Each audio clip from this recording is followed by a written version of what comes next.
Give me one, get one, get better. Wow.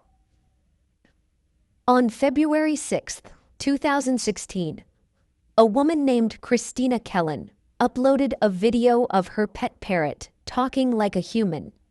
Normally, people see a video like this, think it's cute or interesting, and move on. But this wasn't just any talking parrot. This bird unknowingly held the key to solving a murder that had left investigators confused for over a year. It all started on the morning of May 12, 2015, at around 7:30 a.m. in Sand Lake, Michigan. A woman named Connie Ree heard gunshots coming from her neighbor's house. But she didn't think much of it. Her neighbor, 46-year-old Marty Durham, often went hunting in the area. Connie and her husband Keith were close friends with Marty and his wife Glenna. They knew the couple well and were familiar with their daily habits. But later that day, Keith tried calling Marty multiple times and he didn't answer. This was unusual. So, after finishing work, Connie decided to check on them. She went to the Durham house, but the doors were locked and no one answered when she knocked. Thinking they weren't home, she left.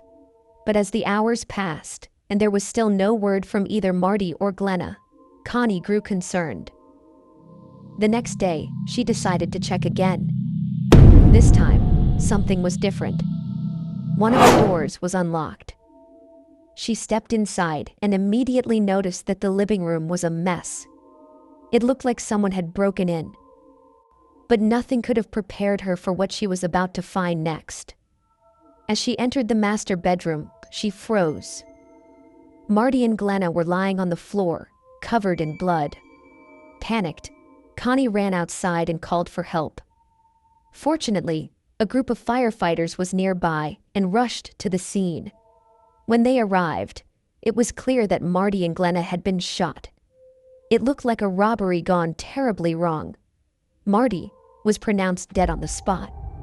But then, something shocking happened.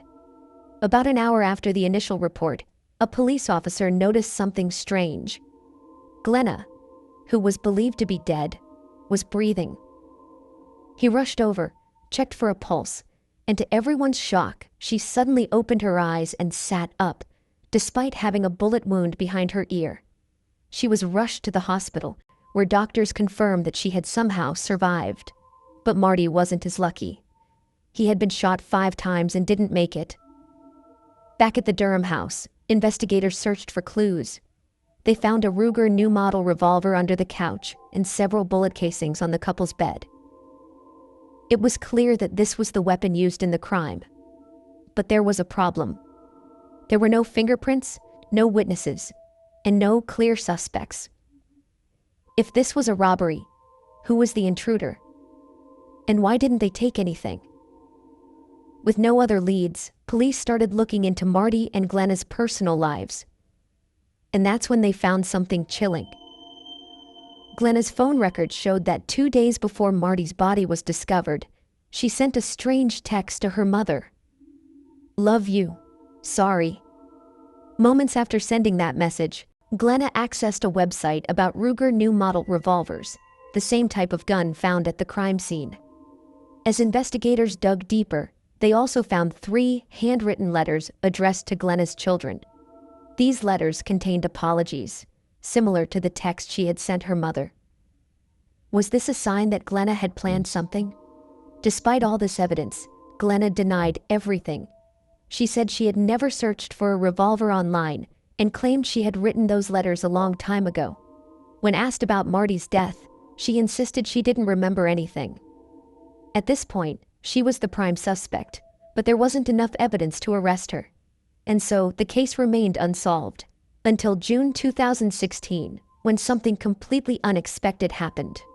A parrot solved the murder.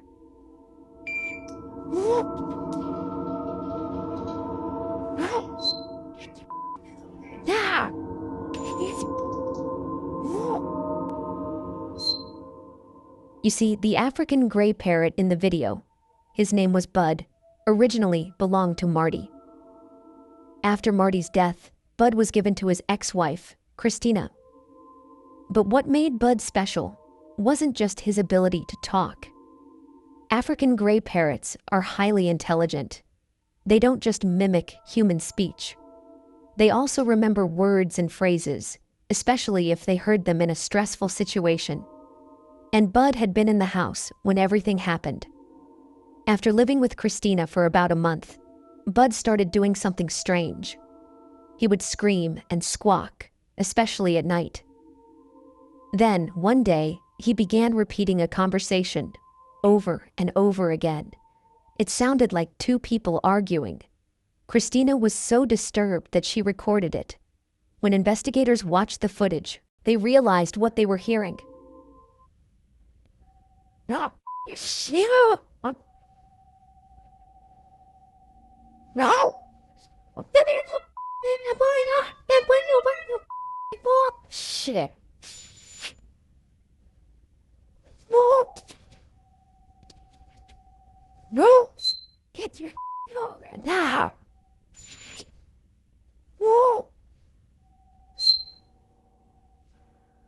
Oh, shut up, nigga. Shut up. No. Shut up. Bud was repeating an argument between Marty and Glenna. There was no intruder. Glenna and Marty had fought that night. And from the way Bud repeated the conversation, it seemed like she had pointed a gun at him. This wasn't a robbery gone wrong. It was cold-blooded murder. While the video alone wasn't enough to convict Glenna, because, of course, a parrot's testimony isn't legally valid, it gave investigators the confidence to dig deeper. They took a closer look at the gun. After running tests, they found Glenna's DNA on the revolver. Now they had undeniable proof. Under pressure, Glenna finally confessed. She admitted that she had shot Marty. But why? Marty had been on disability after a car accident, but he secretly made money by selling his prescription narcotics. Glenna was in charge of handling the money and paying their bills. But instead of using the money wisely, she had spent most of it on gambling. For years, she lied to Marty, telling him everything was fine. But on May 12, 2015, the truth came out. Marty discovered that the bank was about to foreclose their house. He confronted Glenna, furious. Rather than dealing with the consequences of her actions, Glenna decided to stage a fake robbery. She grabbed the revolver, shot Marty 5 times, and then tried to kill herself. But she survived. On June 24, 2016, Glenna was finally arrested and later sentenced to life in prison. In the end, a parrot, of all things, helped crack the case wide open. On November 18, 2011, at 4:35 a.m., Sydney Fire and Rescue Services rushed to the Quakers Hill nursing home after an automated fire alarm was triggered. The fire was a devastating tragedy.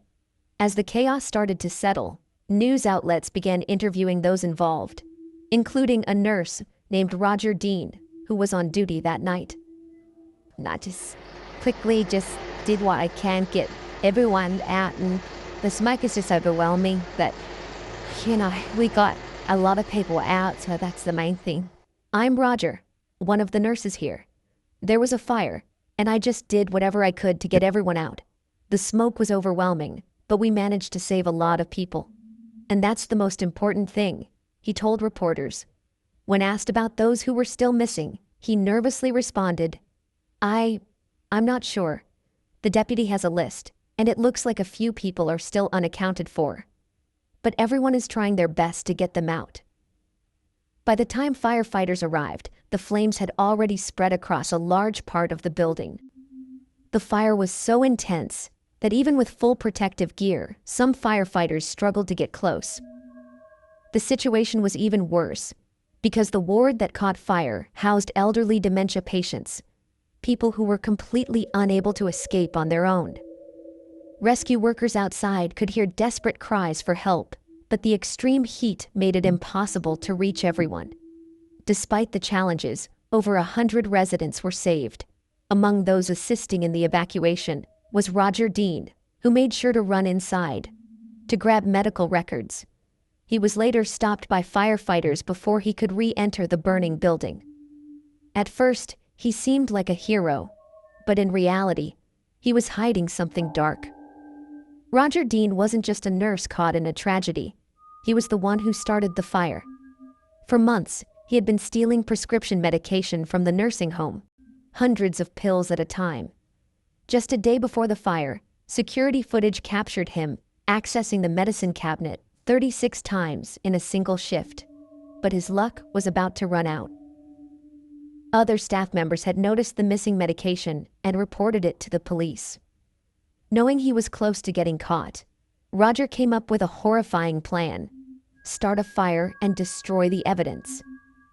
In the middle of the chaos, he stole the medication records, hoping to erase any proof of his crimes.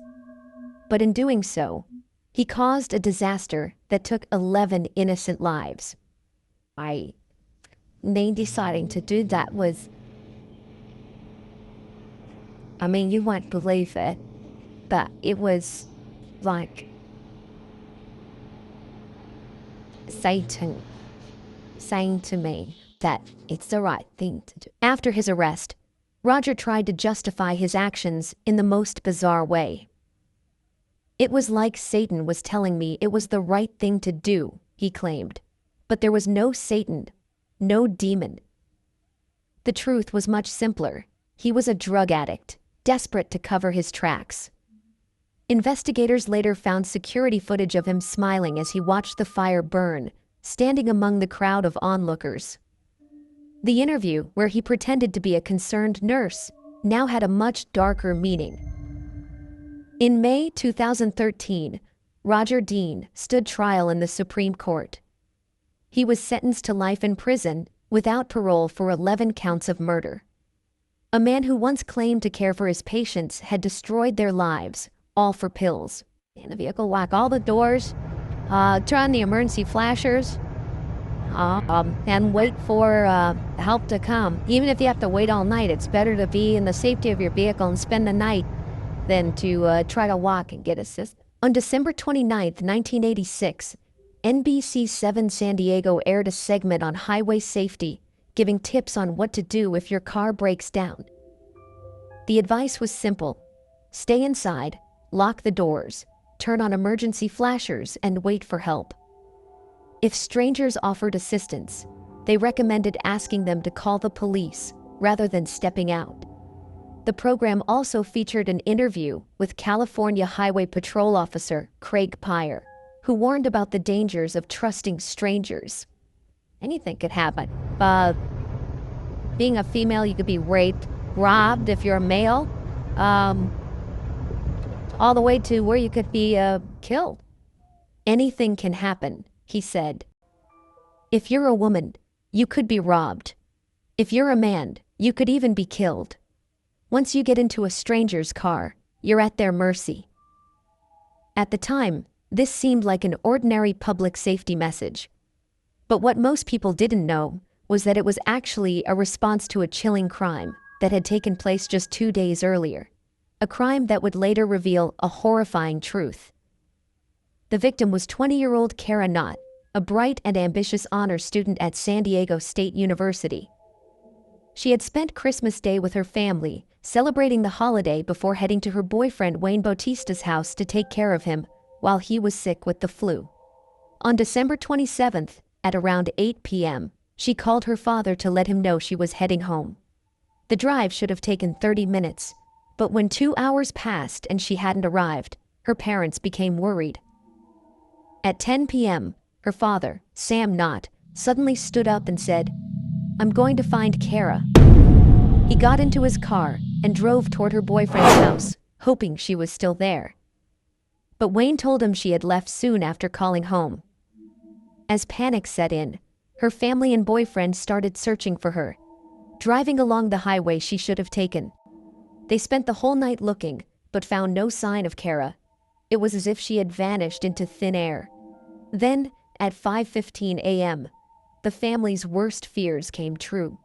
Kara's white Volkswagen Beetle was found on the Mercy Road exit ramp off Interstate 15.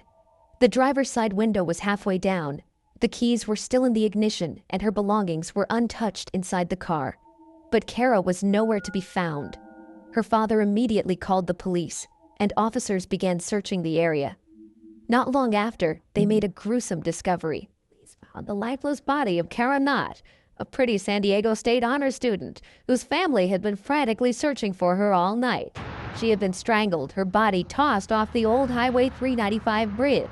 Police found the body after family members spotted the Volkswagen early on the morning of the 28th. Kara's lifeless body was found 70 feet below a nearby bridge. She had rope burns around her neck and a mysterious round injury above one eye. The coroner later confirmed she had been strangled before being thrown off the bridge. There were no other physical signs of struggle or evidence of sexual assault, making it even harder for investigators to determine why she was targeted or who had done this to her. Even more baffling, there were no fingerprints, footprints, or any sign that another person had been inside her car. Her boyfriend Wayne was the last person to see her alive, making him the primary suspect.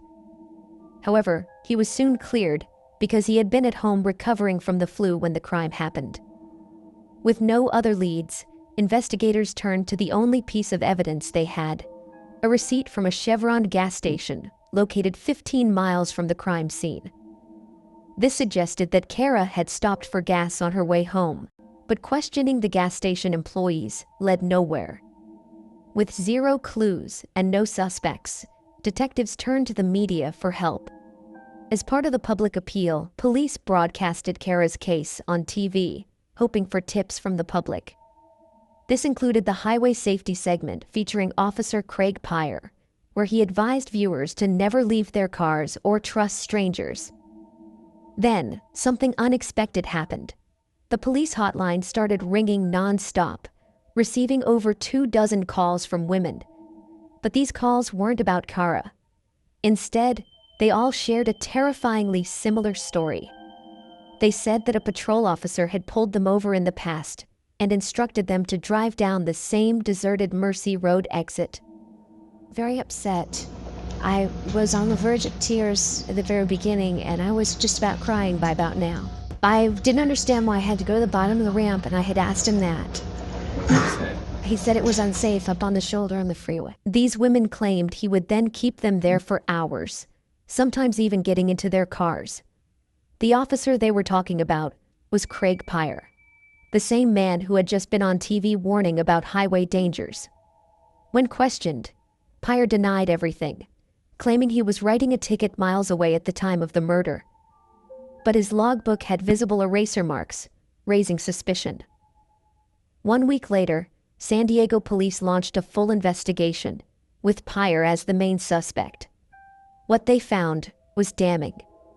A thick yellow rope in his car that matched the marks on Kara's neck. His flashlight, which matched the injury on her eye. Golden fibers on Kara's sweatshirt, which were later confirmed to be from Pyre's uniform patch. At this point, it was clear. Craig Pyre had killed Kara Knott. Investigators believe Pyre pulled Kara over just like he had done with other women before. But unlike the others, Kara didn't comply. Maybe she refused to stay quiet, or perhaps she threatened to report him. In a fit of rage, he hit her with his flashlight, knocking her unconscious. Then, realizing what he had done, he strangled her with the rope, placed her on the hood of his car, drove up to the bridge, and threw her off the side. The very next day, he went on TV and acted like nothing had happened. On January 16, 1987, Craig Pyre was arrested at his home. I know. I didn't even do it. Later, he was sentenced to 25 years to life in prison. To this day, he has applied for parole twice, but has been denied both times. He remains behind bars. It's chilling to think that had Pyre not agreed to do the TV interview, he might have gotten away.